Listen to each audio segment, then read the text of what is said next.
Ladies and gentlemen, let me ask you a question. Are you tired of being stuck? Are you tired of making excuses? Are you tired of feeling like you're living at 50% of your potential while the stronger, more capable version of you is trapped inside, waiting for you to step up? Because if you are, then today is the day you kill the weak version of yourself and start rebuilding. Now, before you panic, I'm not telling you to hate yourself. This isn't about shame or guilt. It's about truth. It's about looking in the mirror and being brutally honest with yourself. The version of you that settles, that plays small, that makes excuses, that's the version of you that needs to go. And the only way to get rid of that version, action. See, most people stay weak because they believe their weakness is their identity. They think, I've always been this way. I've always struggled with discipline. I've always been a procrastinator. I've always let fear stop me. But here's the truth. Your weakest self is not who you are. It's just who you've been practicing being.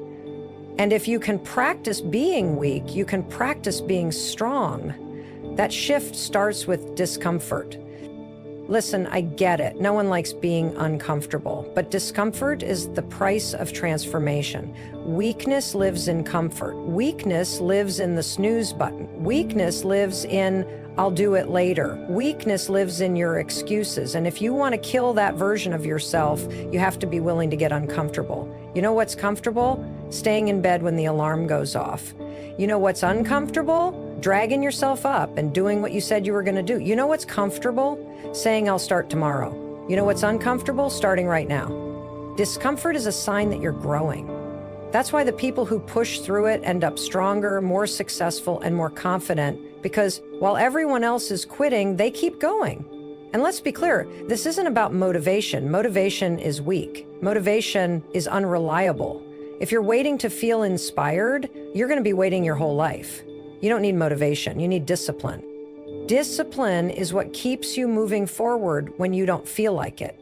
Discipline is waking up and going to the gym when you're tired. Discipline is choosing to work on your goals instead of wasting hours scrolling through your phone. Discipline is doing what needs to be done, especially when you don't feel like doing it, because you're never going to feel like it. And if you let your feelings run your life, you will always be at the mercy of your weakest self. That's why your mindset is everything. The thoughts you allow in your head will either destroy you or make you unstoppable. You need to start calling yourself out. Every time you hear that voice say, I can't, shut it down. Every time you hear, I'll do it later, remind yourself that later is just another word for never. Every time you hear, I'm not good enough, replace it with, watch me prove myself wrong. Your mind is either your greatest enemy or your greatest weapon. You decide which one it is. And finally, take ownership of your life. No one is coming to save you. No one is going to do the work for you. No one is going to make you successful, fit, happy, or confident. That is your job. Weak people blame others. Weak people make excuses. Weak people wait for the right time. But the strongest version of you, that version takes full responsibility. That version does not wait. That version does not blame. That version does not ask for permission. That version takes action. So today, right now, make a decision. Kill the weak version of yourself. Kill the excuses. Kill the procrastination. Kill the self-doubt and start rebuilding. Because the strongest, most unstoppable version of you, they're already inside you. It's time to unleash them. The version of you that hesitates, that overthinks, that backs down when faced with resistance, that version is not who you are. It's simply a pattern you've repeated so many times that it feels like your identity. But here's the truth. Who you are is who you decide to be over and over again. Think about it. Nobody is born weak. Nobody is born lazy. Nobody is born afraid to take action. Those are habits you've picked up, behaviors you've reinforced, and beliefs you've accepted about yourself. And because you've been repeating them for so long, they've become second nature. They feel automatic, like they're just a part of you. But they're not. They're just choices you've made so many times that they've shaped the way you see yourself. The good news, you can unlearn weakness the same way you learned it.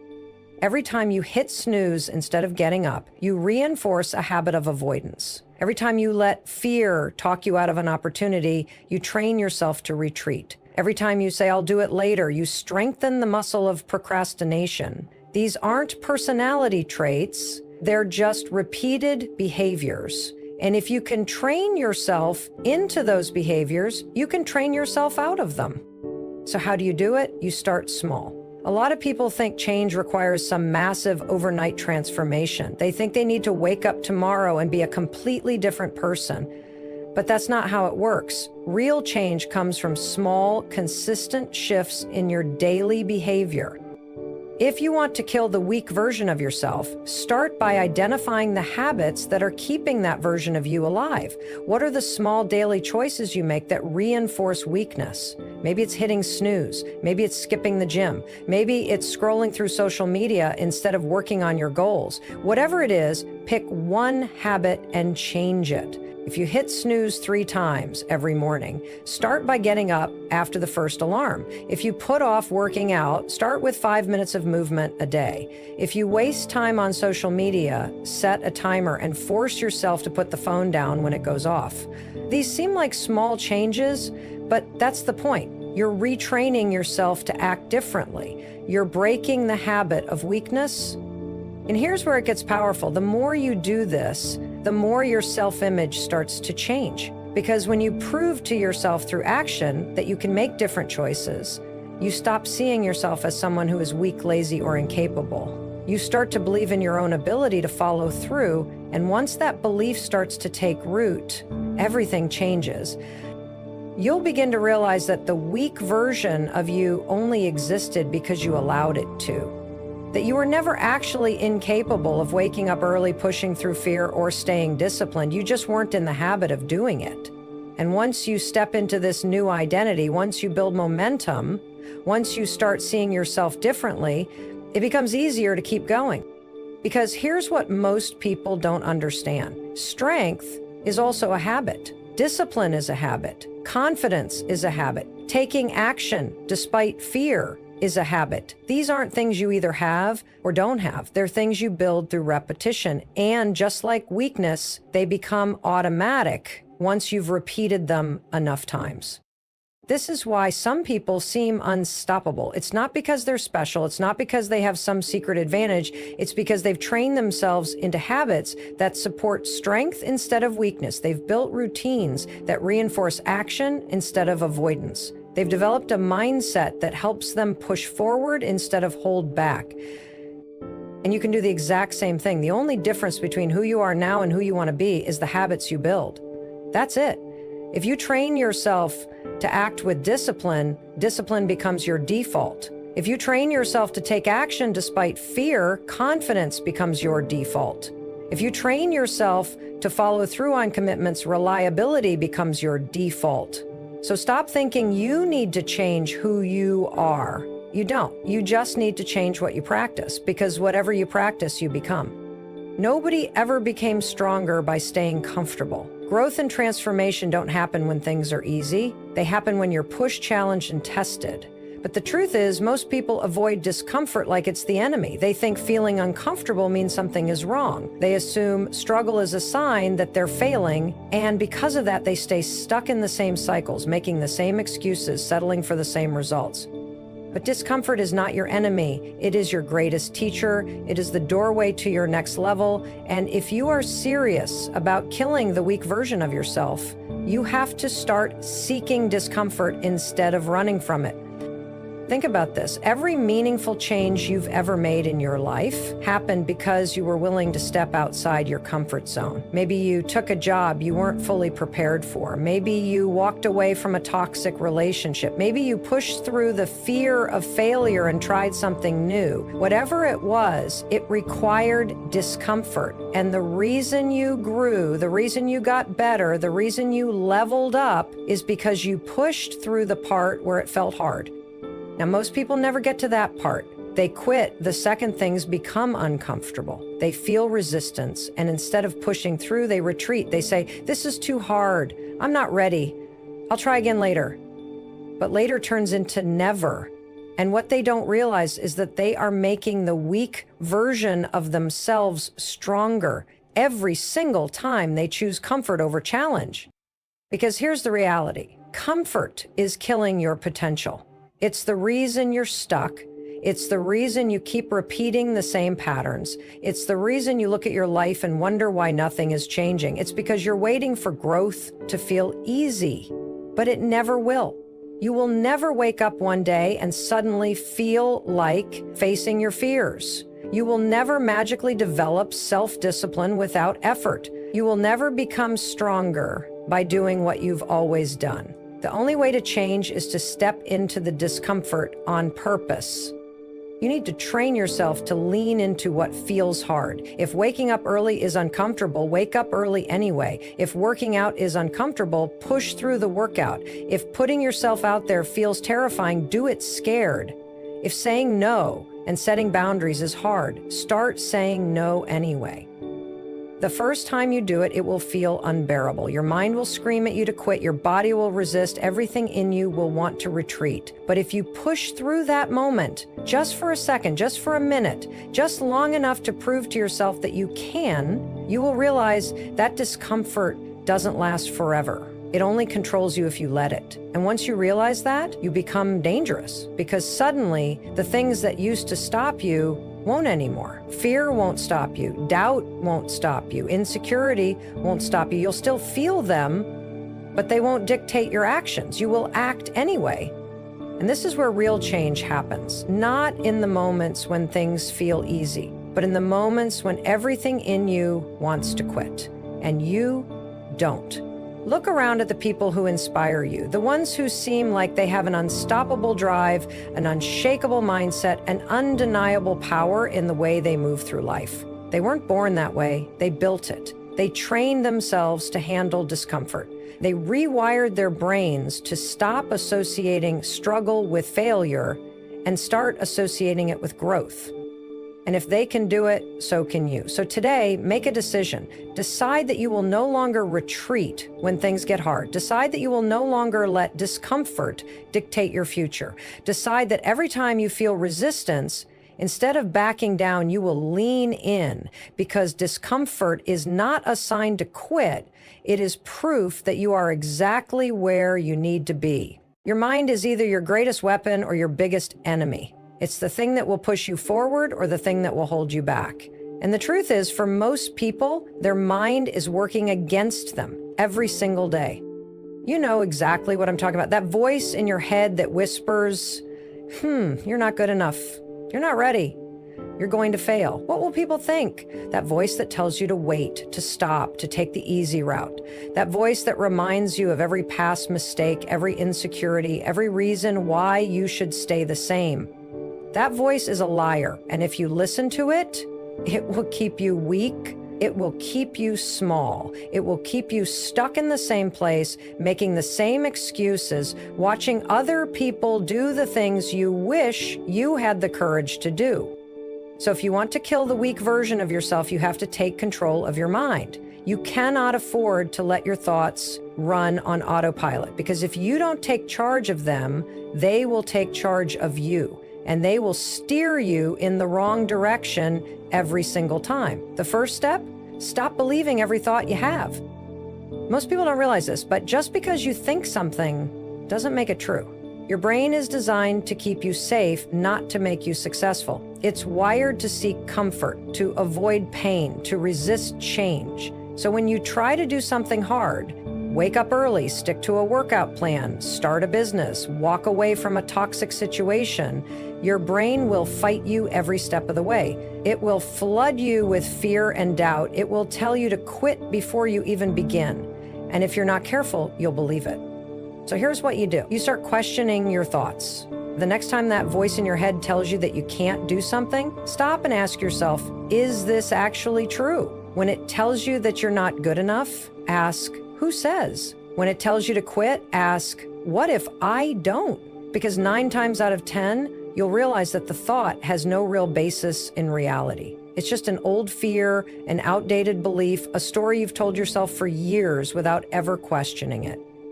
And once you start questioning your thoughts, you take away their power. But that's not enough. You also have to replace them. You can't just silence the negative voice. You have to train a stronger one one that tells you the truth, one that pushes you forward instead of pulling you back. So when your mind tells you you can't do this, you respond with, I can and I will. When it says you're not ready, you say, I'll figure it out. When it says you're going to fail, you say, even if I fail, I will get back up. And here's the key. You don't wait until you believe it to say it. You say it until you believe it. Because at first, it's going to feel fake. Your mind will resist. That weak version of you will try to cling to the old beliefs. But if you keep showing up, if you keep overriding the negative with the truth, if you keep choosing to act based on your goals instead of your fears, something incredible happens. You start to believe in yourself, not because of some magical moment of confidence, not because someone else gives you permission, but because every single time you take control of your thoughts, you are proving to yourself through action that you are stronger than your excuses. And this is where the real transformation happens, because the moment you realize you don't have to listen to the voice that keeps you weak is the moment you become unstoppable. Every single day, you are either building discipline or making excuses. There is no in between. And here's the truth. Motivation will fail you. You will not always feel like doing the hard things. You will not always feel like waking up early, working out, eating right, pushing yourself, or following through on your commitments. And if you only take action when you feel like it, you will never build the life you want. This is where most people go wrong. They think discipline is something that just happens, that one day they'll wake up and suddenly be a disciplined person, that one morning they'll feel different, more motivated, more committed, and from then on, everything will change. But that's a lie. Discipline is not something you are born with. It is something you train. And training discipline means doing things you don't feel like doing every single day. It means waking up when your alarm goes off instead of hitting snooze, even if you're tired. It means showing up to the gym when you said you would, even if you don't feel like it. It means sticking to the plan, pushing through the resistance, following through on your word, even when it's inconvenient, uncomfortable, or exhausting. Because the truth is, discipline isn't about feeling good in the moment. It's about doing what needs to be done, no matter how you feel. So how do you build it? You stop negotiating with yourself. Most people fail because they give themselves too many options. They wake up and decide whether they feel like working out. They look at their to-do list and decide whether they're in the mood to do the work. But the moment you give yourself a choice, you've already lost, because your brain will always choose the easier option. So you remove the choice. You don't think about it, you don't analyze it, you don't argue with yourself, you just do it. Discipline means when the alarm goes off, you get up. No debating, no excuses. Discipline means when you say you're going to work out, you show up. No skipping, no second guessing. Discipline means when it's time to do the hard thing, you do it. Because that's just who you are now. And at first it will be hard, at first it will feel unnatural, but the more you follow through, the more you train your brain to expect it, the more you prove to yourself that you can trust yourself. The more you show up, not because you feel like it, but because you said you. And this is the difference between people who succeed and people who stay stuck. The successful ones, they are not more motivated than you. They are not more talented, more gifted, or more lucky. They have just built the habit of doing what needs to be done, no matter what. So if you want to kill the weak version of yourself, you have to stop waiting to feel ready. You have to stop hoping for motivation. You have to start moving before you feel like moving. Because discipline is a muscle, and the more you train it, the stronger it gets. Your environment is either shaping you into the strongest version of yourself or keeping you trapped in weakness. Most people don't realize just how much their surroundings impact them. They assume their mindset, discipline, and success are purely personal. But the truth is, your environment influences everything. Look around at the people you spend time with. Look at the content you consume, the conversations you have, the habits of those closest to you. If you are surrounded by negativity, laziness, excuses, and small thinking, it will infect you. Even if you're motivated, even if you have big goals, being in a weak environment will slowly drain your energy, your drive, and your belief in yourself. Because energy is contagious. If you are constantly around people who complain, you will start complaining. If you are around people who make excuses, you will start making excuses. If you surround yourself with people who settle for less, you will start lowering your standards without even realizing it. This is why the weak version of you thrives in the wrong environment. It thrives when you're around people who don't challenge themselves. It thrives when you are comfortable, distracted, and unchallenged. It thrives when you are surrounded by influences that reinforce the habits, mindsets, and behaviors that are keeping you small. So if you are serious about rebuilding yourself, the first step is to audit your environment. Who are you spending time with? Do they inspire you or drain you? Are they pushing you to grow or are they holding you back? What are you consuming? Are you filling your mind with information that makes you stronger, or are you wasting hours on meaningless distractions? Where are you spending your time? Are you in places that support your goals, or are you stuck in routines that keep you from growing? You have to be brutally honest with yourself, because if your environment is keeping you weak, it is your responsibility to change it.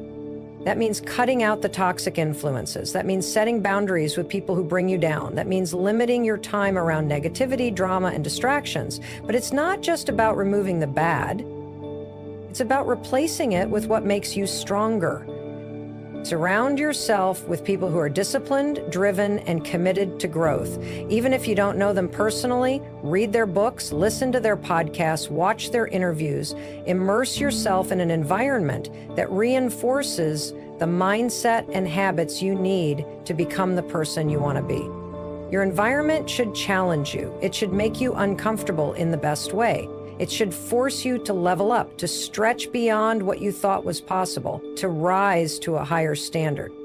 Because here's the truth, you cannot build a strong mind in a weak environment. You cannot kill the old weak version of yourself if you keep putting yourself in situations that reinforce it.